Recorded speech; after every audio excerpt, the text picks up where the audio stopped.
আসসালামু আলাইকুম ওরহমতুল্লাহ।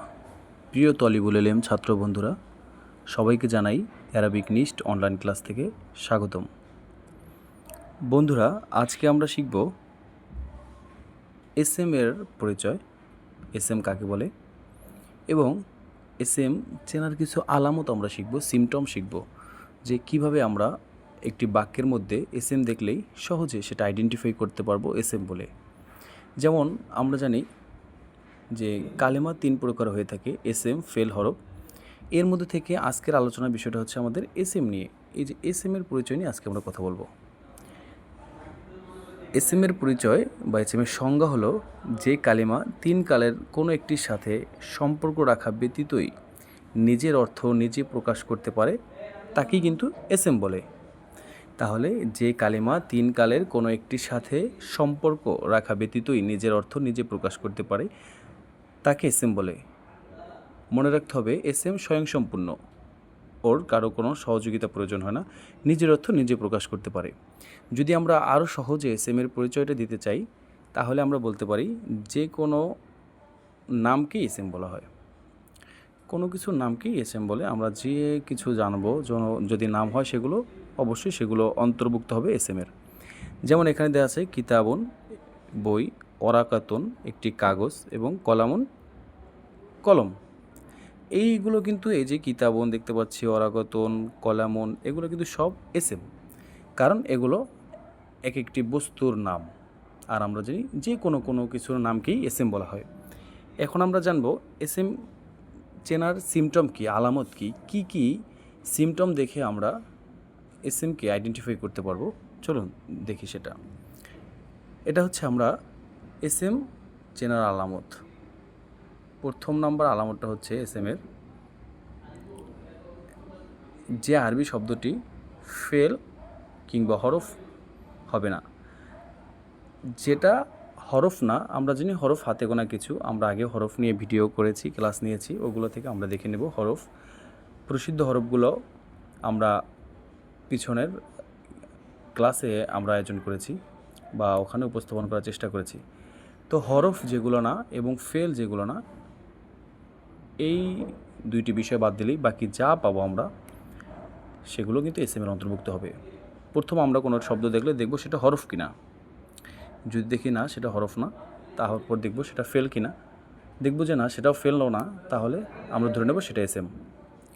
দ্বিতীয় সিমটমটা হচ্ছে কোনো শব্দের শুরুতে আলিফলাম থাকা। পৃথিবীর যত শব্দ রয়েছে, সকল শব্দ যদি শুরুতে আলিফলাম হয় তখন সেটা এসএমের অন্তর্ভুক্ত হবে। কারণ আমরা জানি হরফের শুরুতে আলিফলাম ব্যবহৃত হয় না, এবং ফেল যেমন ফাআলা, এটা একটা ফেল, এর শুরুতে কি কিন্তু আলিফলাম যুক্ত হয় না। আবার ওয়াও, মিন, আলা, এগুলো কিন্তু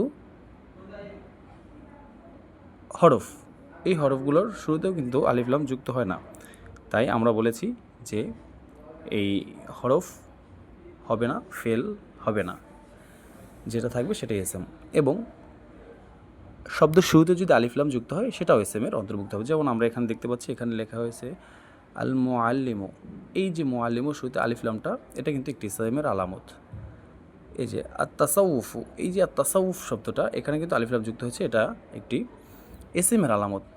আল কিতাবু, এই যে আল কিতাবু, এখানে কিন্তু আলিফলাম রয়েছে, এই আলিফলামটা কিন্তু এসএমের আলামত। তাহলে আমরা দুইটা পেলাম। 3 নম্বরটা হচ্ছে কোনো শব্দের শেষে তানবিন হওয়া। তানবিন হওয়া, যেমন আমরা জানি তানবিন বলা হয় দুই জবর দুই জের দুই পেশকে তানবিন বলে।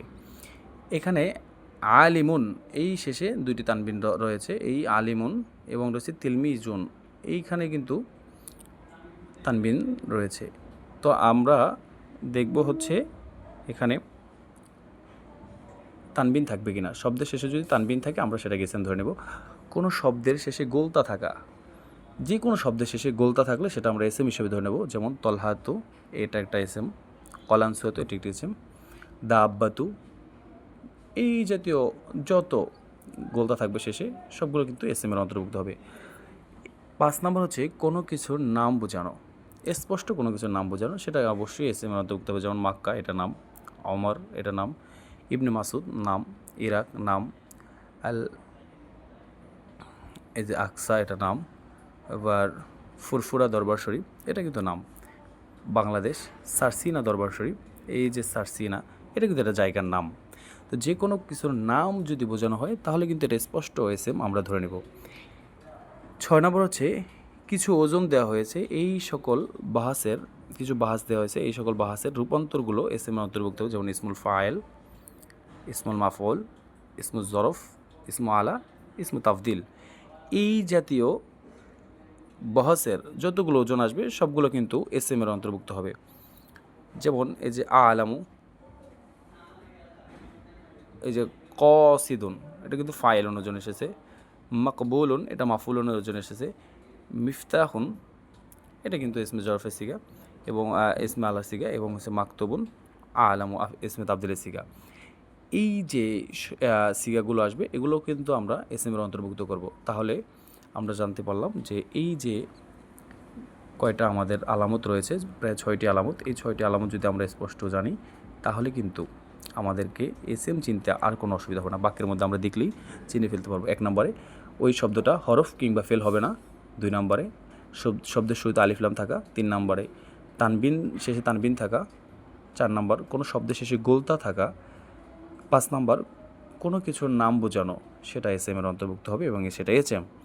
6 নম্বর হচ্ছে ইসমুল ফাইল, ইসমুল মাফুল, ইসমুল জরফ, ইসমুল আলা এবং ইসমু তাফদিলের বহসে রূপান্তরিত হওয়া, এই সকল কিছুকে কিন্তু এসএম বলে।